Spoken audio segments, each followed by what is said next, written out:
when Pepsi had the sixth largest navy in the world. The Pepsi and Coca Cola war is an open phenomenon of our generation. A little known fact is that Pepsi itself was capable of making war with a real navy. End of Cold War. After an extended period of living inside the Iron Curtain, the USSR came out and shook hands with the USA under the more liberal leadership of Nikita Khrushchev.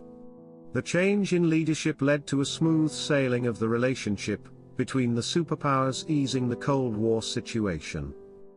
Nikita Khrushchev was even invited to the USA and visited the White House. The visit led to a showcase of lifestyle between USSR and USA, through which Pepsi entered the USSR. The USA USSR Exhibition. There was a plan to set up an exhibition showcasing a typical US household. The purpose was that the people in the USSR could have a feel of living in a capitalist country and vice versa. The USA exhibition happened in Moscow, followed by a Soviet show in New York. The exhibitions happened in the summer of 1959.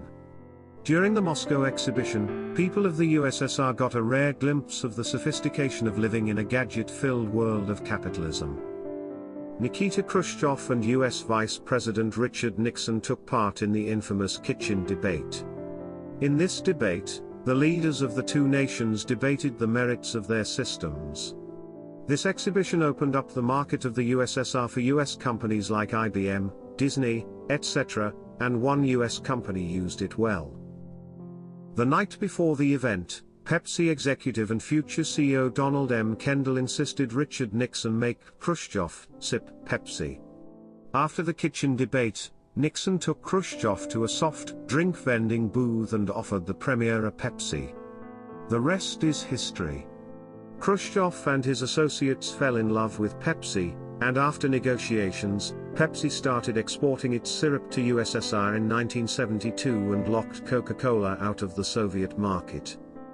Pepsi's entry into the USSR was a fanfare event, with the first company from a capitalist country offering a popular consumer product in the Soviet Union. But Pepsi had its problems. Pepsi could not accept the Russian ruble in payment, because its value was controlled by the Soviet government, making it difficult to take the ruble out of the USSR. Pepsi came up with a smart solution, accepting Stolichnaya vodka in exchange for its syrup. The vodka exchange went well as Pepsi's Soviet sales grew for years. In 1980, the USA boycotted Soviet products, which included vodka, because of the USSR's invasion of Afghanistan. With the US market not accepting Russian vodka anymore, Pepsi asked for the money it needed differently. In 1989, the Soviet government and Pepsi signed a strange agreement in which PepsiCo acted as a middleman to scrap 17 old submarines and 3 warships. The Navy deal. The scrapping made lots of money for Pepsi.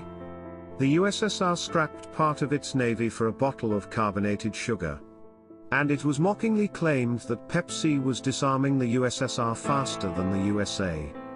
The deal produced enough money to run Pepsi's Soviet operations for a few years, so a new agreement got reached in 1990. In 1990, Pepsi came close to making a $300 million deal with the USSR to provide Pepsi until 2000 in exchange for the right to open Pizza Hut restaurants in the Soviet Union. Under the agreement, Pepsi could double its production in the USSR and upgrade its bottling facilities there. In exchange, the USSR was to build an oil tanker fleet for Pepsi. PepsiCo would lease the tankers to other companies and get money out of it. The PepsiCo deal was the biggest deal ever to be made by a US company with the USSR. USSR breaking down. Things went south for Pepsi from there.